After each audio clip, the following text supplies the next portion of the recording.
സമദൂരം വിട്ടോ NSS എന്നുള്ളതാണ് ചോദ്യം.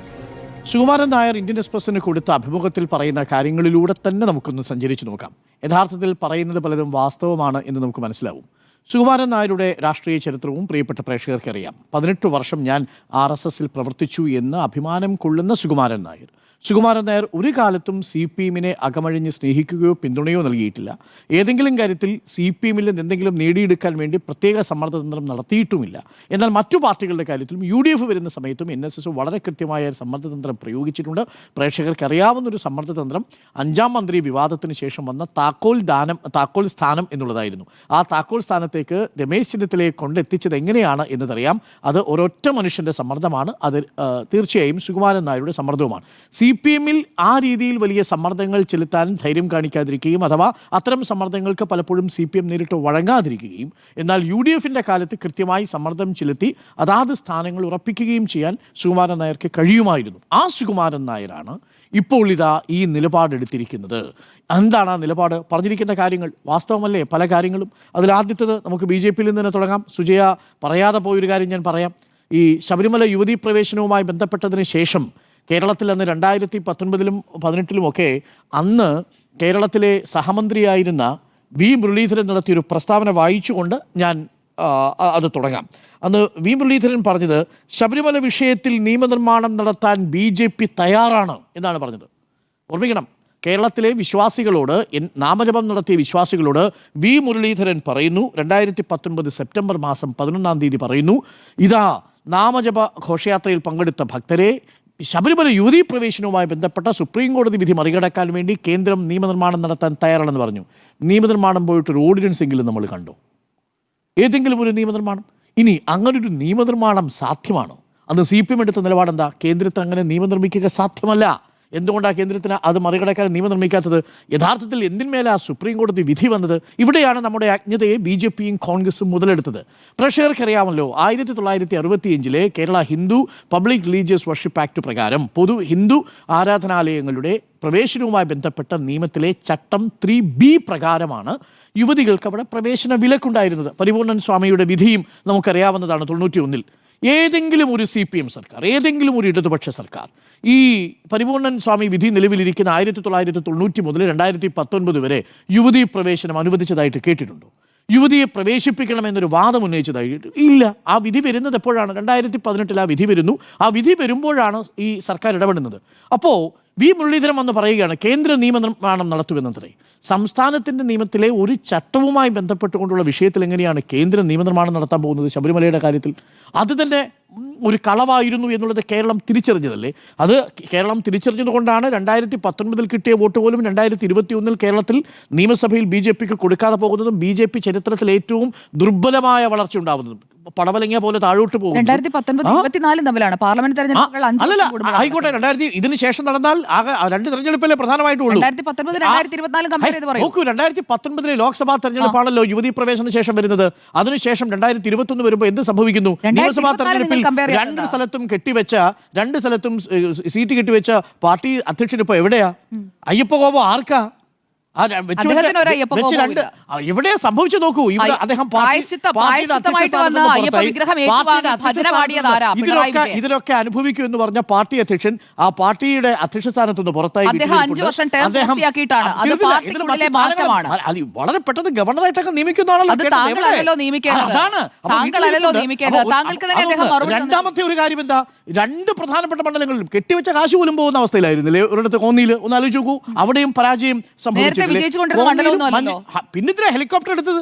ഹെലികോപ്റ്റർ 33 സീറ്റ് കിട്ടിയാൽ ഭരണം പിടിക്കുമെന്ന് പറഞ്ഞ പാർട്ടി അധ്യക്ഷനാണ്. ശബരിമലയിലെ തരംഗത്തിന്റെ പുറത്ത് ആകെ ഉണ്ടായിരുന്ന ഒരു സീറ്റ് ആ അക്കൗണ്ട് പൂട്ടി. നിയമം എന്നായിരുന്നു പേര്. അവിടെ ശിവൻകുട്ടി വിജയിച്ചു. 1-0. അതാണ് അയ്യപ്പന്റെ പ്രസാദം കഴിഞ്ഞ തെരഞ്ഞെടുപ്പിൽ കിട്ടിയത്. അതൊന്ന്. അപ്പോൾ V. മുരളീധരൻ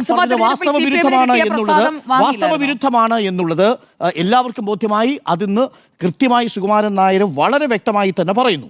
അപ്പോൾ BJP-യെ വിശ്വസിക്കാൻ കൊള്ളൂല ശബരിമല ആചാരവുമായി ബന്ധപ്പെട്ട വിഷയത്തിൽ. ശബരിമലയിൽ ആചാരം സംരക്ഷിക്കാൻ കേന്ദ്രമൊന്നും ചെയ്യുന്നില്ല. ബോൾഡായ സ്റ്റേറ്റ്മെൻ്റാണ്, കൃത്യമായ സ്റ്റേറ്റ്മെൻ്റാണ്.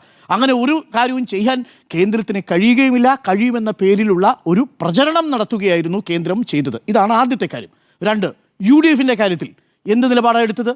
UDF-ഉം കോൺഗ്രസിനും ഹിന്ദു വോട്ട് വേണ്ട എന്ന് പറയുന്നത് സ്വാഭാവികമായും പാലക്കാടും നിലമ്പൂരിലുമൊക്കെ SDP-യുടെ വോട്ട്, അതേപോലെ ജമാഅത്തയുടെ വോട്ട്, ഇതുമായി ബന്ധപ്പെട്ട ചർച്ചകളൊക്കെ സുകുമാരൻ നായരും സ്വാഭാവികമായിട്ടും കാണുന്നുണ്ടല്ലോ. അപ്പോൾ ഇതൊരു പക്ഷത്തേക്ക് ന്യൂനപക്ഷ പ്രീണനം UDF-ന്റെ ഭാഗത്തുനിന്ന് ഉണ്ടാവുന്നുണ്ടോ, ഹിന്ദു വോട്ടുകളിൽ നിന്ന് അകലുന്നുണ്ടോ എന്നൊരു സംശയം സ്വാഭാവികമായും സുകുമാരൻ നായർക്ക് തോന്നിയിട്ടുണ്ടാവാം എന്നുള്ളതാണ്. ഇനി ശബരിമലയിലെ ആചാര സംരക്ഷണവുമായി ബന്ധപ്പെട്ടുകൊണ്ട് സർക്കാർ പറയുന്നതിൽ വിശ്വസിക്കുകയാണ് സുകുമാരൻ നായർ. അയ്യപ്പ സംഗമം എന്തുകൊണ്ടാണ് ബഹിഷ്കരിച്ചത് കോൺഗ്രസ്? ആ ചോദ്യം നമ്മൾ ഇന്നലെയും ചോദിച്ച ചോദ്യമല്ലേ? അയ്യപ്പ സംഗമം നടത്തുന്നത് ഏതെങ്കിലും ആചാരം ലംഘിക്കാൻ വേണ്ടിയായിരുന്നോ? ശബരിമലയിലെ വികസനം ഏതെങ്കിലും തരത്തിൽ കോൺഗ്രസിന് താല്പര്യമുണ്ടായിരുന്നെങ്കിൽ ഈ പറയുന്ന അയ്യപ്പ സംഗമത്തിൽ പങ്കെടുക്കുമായിരുന്നില്ലേ? BJP പങ്കെടുക്കുമായിരുന്നില്ലേ? ഇതിൽ ഒന്ന് ആലോചിച്ച് നോക്കൂ. ഇവിടെ പന്തളത്ത് സംഘടിപ്പിക്കാൻ വരുന്ന സമയത്ത് BJP സംസ്ഥാന അധ്യക്ഷൻ അവിടെ വരുന്നു. എന്ത് ക്രിയേറ്റീവായ സജഷൻസ് ആണ് കൊടുക്കാൻ ഉദ്ദേശിക്കുന്നത്? അത് കൊടുക്കേണ്ട സ്ഥലം ആഗോള അയ്യപ്പ സംഗമമായിരുന്നില്ലേ? അതുകൊണ്ടാണ് സുകുമാരൻ നായർ പറയുന്നത് കൃത്യമായും രാഷ്ട്രീയ നിലപാടാണ്, വോട്ട് ബാങ്ക് പൊളിറ്റിക്സ് ആണ് ഈ കോൺഗ്രസിന്റെയും BJP-യുടേതും ഈ വിഷയത്തിൽ എന്ന് പറയുന്നത്. BJP സംസ്ഥാന അധ്യക്ഷൻ ക്ഷണിച്ചിരുന്നെങ്കിൽ വന്നേനെന്ന്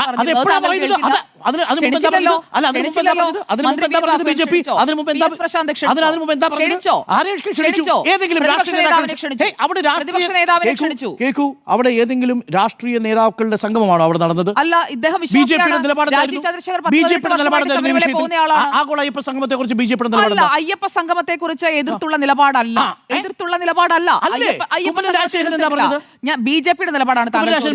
കുമ്മനം രാജശേഖരൻ BJP-യുടെ പ്രധാനപ്പെട്ട നേതാവാണ്. BJP-യുടെ നിലപാട് പറയേണ്ടത് സംസ്ഥാന അധ്യക്ഷനാണ്. സംസ്ഥാന അധ്യക്ഷനാണ്. പാർട്ടിയുടെ നിലപാട് എന്ന് പറയുന്നത് സംസ്ഥാന അധ്യക്ഷനാണ് പറയുന്നത്. അദ്ദേഹം പറഞ്ഞു എന്നെ ക്ഷണിച്ചില്ല, ക്ഷണിച്ചെങ്കിൽ ഞാൻ BJP-യുടെ സംസ്ഥാന അധ്യക്ഷൻ. അപ്പൊ കുമ്മനം രാജശേഖരന് ഉള്ള നിലപാടല്ലേ രാജീവ് ചന്ദ്രശേഖരനുള്ള? പാർട്ടിയുടെ നിലപാട് ഔദ്യോഗികമായി പറയേണ്ടത് സംസ്ഥാന അധ്യക്ഷനാണ്. ഔദ്യോഗിക നിലപാട് പാർട്ടിയുടെ നിലപാട് ആഗോള അയ്യപ്പ സംഗമം കൊള്ളാമെന്നാണോ തട്ടിപ്പെന്നാണോ? ആഗോള അയ്യപ്പ സംഗമം ഭക്തർക്ക് വേണ്ടിയല്ല, അതൊരു സ്പോൺസേഡ് പരിപാടിയാണ്. അപ്പൊ അതാണല്ലോ, അതാണ് ഇന്ന് വൃത്തിയായിട്ട് പറഞ്ഞത്. ഇങ്ങനെ നിലപാടെടുത്ത BJP-യുടേത് ഒരു രാഷ്ട്രീയ തട്ടിപ്പാണ്, വോട്ട് ബാങ്ക് പൊളിറ്റിക്സ് ആണ്. ഇതാണ് സുകുമാരൻ നായർ പറഞ്ഞത്. ഇത് പറഞ്ഞു കേട്ടാൽ മതി. പിന്നെ അതിനുശേഷം ഞാൻ ക്ഷണിച്ചാ വന്നേനെ എന്ന് പറയുന്നതിനകത്ത് പ്രസക്തിയില്ല. ഏതെങ്കിലും നേതാവിനെ ക്ഷണിച്ചോ? പ്രതിപക്ഷ നേതാവിനെ ക്ഷണിച്ചു. പ്രതിപക്ഷ നേതാവ് ക്ഷണിക്കുന്ന പോലെ എങ്ങനെയാ നിയമസഭയിൽ അക്കൗണ്ട് ഓപ്പൺ ചെയ്യാത്ത പാർട്ടിയുടെ നേതാവിനെ ക്ഷണിക്കുന്നത്?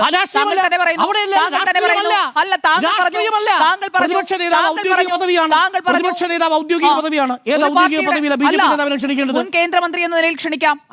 മുൻ കേന്ദ്രമന്ത്രി ക്ഷണിച്ചു.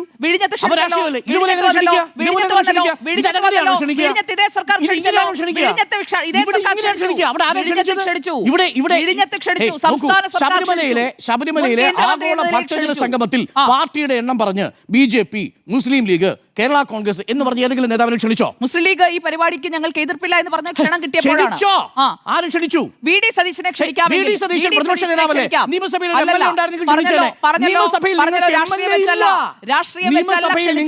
ആകെ ഉണ്ടായിരുന്ന ഒരേ ഒരു അക്കൗണ്ട് രാജഗോപാൽ ഉണ്ടായിരുന്നെങ്കിൽ, രാജഗോപാൽ നേമത്തുന്ന ഒരു MLA ആയിരുന്നെങ്കിൽ ക്ഷണിച്ചേനെ. രാജീവ് ചന്ദ്രശേഖർ ഒരു MP ആയിരുന്നെങ്കിൽ ക്ഷണിച്ചേനെ. ഇത് രണ്ടുമല്ലാത്തൊരു പാർട്ടി നേതാവിനെ ക്ഷണിക്കാൻ കഴിയില്ലെന്ന് മാത്രമല്ല, ആ പാർട്ടി ആഗോള അയ്യപ്പ സംഗമത്തെ കുറിച്ച് എടുത്ത നിലപാട് ശുദ്ധ തട്ടിപ്പാണെന്നും സ്പോൺസേഡ് ആണെന്നും പറഞ്ഞുകൊണ്ട് നടക്കുന്ന പാർട്ടി ഒടുവിൽ അത് വിജയിച്ചു എന്ന് കാണുമ്പോൾ യോഗി ആദിത്യനാഥിന്റെ സന്ദേശം വായിച്ചത് കാണുമ്പോൾ ഇവിടെ ഇതാ BJP-യുടെ സംസ്ഥാന അധ്യക്ഷൻ എന്ന് പറയുന്നു ക്ഷണിച്ചിരുന്നെങ്കിൽ എന്നെ വിളിച്ചേനെ. ഇതുവരെ പറഞ്ഞുകൊണ്ട് നടന്നത് എന്താ ആഗോള അയ്യപ്പ സംഗമത്തെ കുറിച്ച്? ഇത് പൊതുജനങ്ങൾക്ക് ബോധ്യമാവുന്ന രീതിയിലാണ് ഇന്ന് സുകുമാരൻ നായർ വളരെ വ്യക്തമായി പറഞ്ഞത്. അതാണ് BJP-യുടേതും കോൺഗ്രസിന്റേതും ആചാര സംരക്ഷണവുമായി ബന്ധപ്പെട്ട് ഈ ആഗോള അയ്യപ്പ സംഗമവുമായി ബന്ധപ്പെട്ട വിഷയത്തിൽ ഇവർ രണ്ടുപേരും എടുത്ത നിലപാട് തട്ടിപ്പാണ്, വോട്ട് രാഷ്ട്രീയമാണ്. സർക്കാർ കൊടുത്തിരിക്കുന്ന സത്യവാങ്മൂലം ഉണ്ടല്ലോ, സത്യവാങ്മൂലത്തിൽ സർക്കാർ എന്താ പറഞ്ഞിരിക്കുന്നത്? സത്യവാങ്മൂലത്തിൽ സർക്കാർ വളരെ കൃത്യമായി പറഞ്ഞിരിക്കുന്നു, ശബരിമലയിലെ യുവതീ പ്രവേശനവുമായി ബന്ധപ്പെട്ട വിഷയത്തിൽ നിർദ്ദേശം സമർപ്പിക്കേണ്ടത് പണ്ഡിതരടങ്ങുന്നവരാണ്. നവോത്ഥാന നായകന്മാരും പണ്ഡിതരെയും ഉൾപ്പെടുത്തിയുള്ള കമ്മീഷൻ രൂപീകരിച്ചിട്ട് വേണം ഇക്കാര്യത്തിൽ തീരുമാനമെടുക്കാൻ. ഇതിൽ CPM-ൻ്റെതായ ഒരു നിലപാട് 2019 കേസിലില്ല, 2018 കേസിലില്ല. അതിനുശേഷമാണ് ജയ്ദീപ് ഗുപ്തയോട് ചോദിക്കുന്ന സമയത്ത് ജയ്ദീപ് ഗുപ്തയോട് ചോദിക്കുന്ന സമയത്താണ് 2007 വനിതാ മതിൽ നവോത്ഥാന മതിലുമായി ബന്ധപ്പെട്ടല്ലേ എന്താണ് എടുത്തത്? ശബരിമല കയറാൻ വേണ്ടിയിട്ടാണ് വനിതാ മതിൽ സംഘടിപ്പിച്ചത്. വനിതാ മതിൽ സംഘടിപ്പിച്ചത് നവോത്ഥാന മതിൽ സംഘടിപ്പിച്ചത് ശബരിമല കയറാൻ വേണ്ടിയിട്ടാണോ? ഒറ്റ സംശയം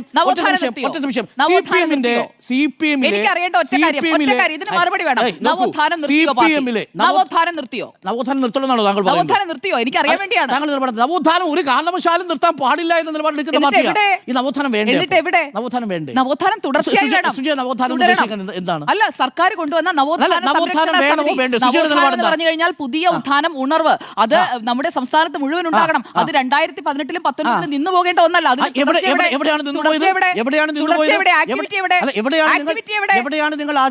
എവിടെയാണ് ആചാരവുമായി ബന്ധപ്പെട്ട ഒരു മനുഷ്യാവകാശം നിഷേധിക്കപ്പെട്ടത്? അല്ല, നവോത്ഥാനം വേണ്ട, നമുക്ക് പരമ്പരാഗതമായി ഭയ്യ ജോഷി 2016 പറഞ്ഞ നിലപാട് സുജയ്ക്കൊണ്ടോ? ഇന്ത്യയിലെ മുഴുവൻ ക്ഷേത്രങ്ങളിലും പുരുഷന്മാർക്ക് പ്രവേശിക്കാൻ പറ്റുന്ന ക്ഷേത്രങ്ങളിൽ 2016 ഭയ്യ ജോഷി പറയുന്നു എല്ലാ സ്ത്രീകൾക്കും പ്രവേശനം വേണം. സുജയുടെ നിലപാട് ഞാൻ വളരെ കൃത്യമായി പറയാം. എല്ലാ മതങ്ങളിലും എല്ലാ ആരാധനാലയങ്ങളിലും സ്ത്രീകൾക്കും പുരുഷന്മാർക്കും പ്രവേശനം വേണം. ശബരിമലയിൽ ആചാരാനുഷ്ഠാനങ്ങൾ പാലിച്ചുകൊണ്ടാണ് ശബരിമലയിൽ പ്രവേശനം നടത്തിവരുന്നത്. ശബരിമലയിൽ ഞാനും എന്റെ കുട്ടിക്കാലത്ത് ആവശ്യം പോലെ പോയിട്ടുണ്ട്. ഇനിയിപ്പോൾ ഞാൻ ശബരിമലയിലേക്ക് പോകാൻ ഉദ്ദേശിക്കുന്നത് 50 വയസ്സിന് ശേഷമാണ്.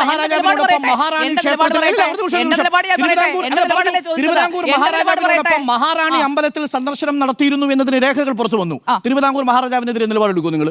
തിരുവിതാംകൂർ മഹാരാജാവ് ഇന്നില്ലല്ലോ. ഇന്ന് ജനാധിപത്യ ഭരണമാണല്ലോ. അത് വിട്ടേക്കാം. ഇപ്പൊ കയറുമ്പോ അത് പ്രശ്നമാവും. ഇത് എന്ത് നിലപാടില്ലായ്മയാണ്.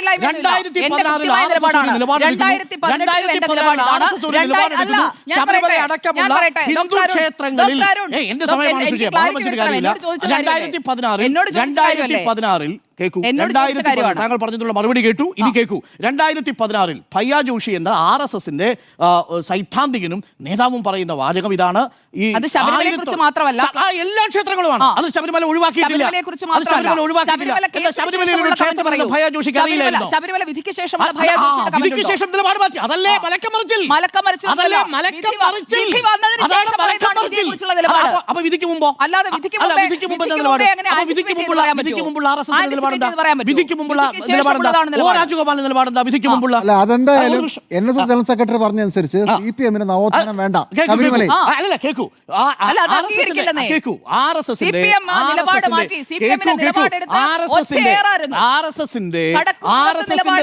നിലപാട് കേസ് കൊടുത്ത പ്രേരണകുമാരി ഏത് പാർട്ടിയുടെ?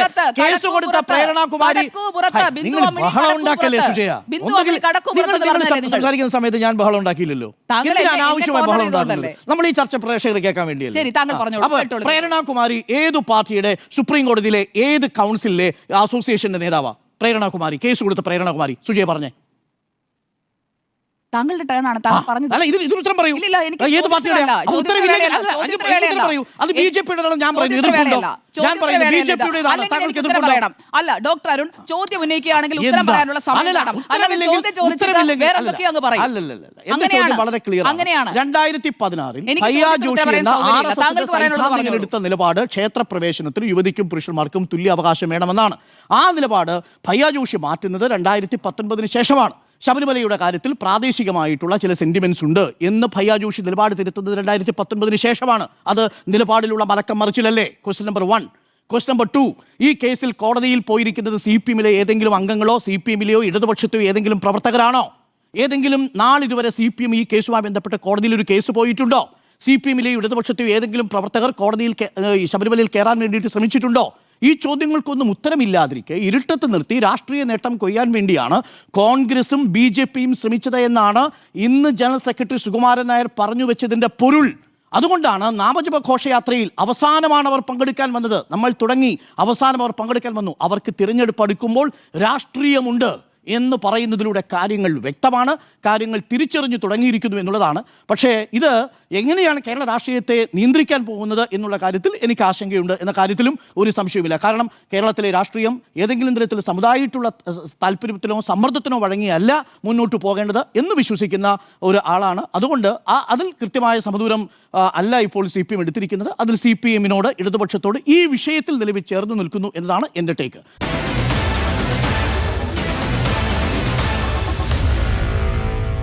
Meet the editors.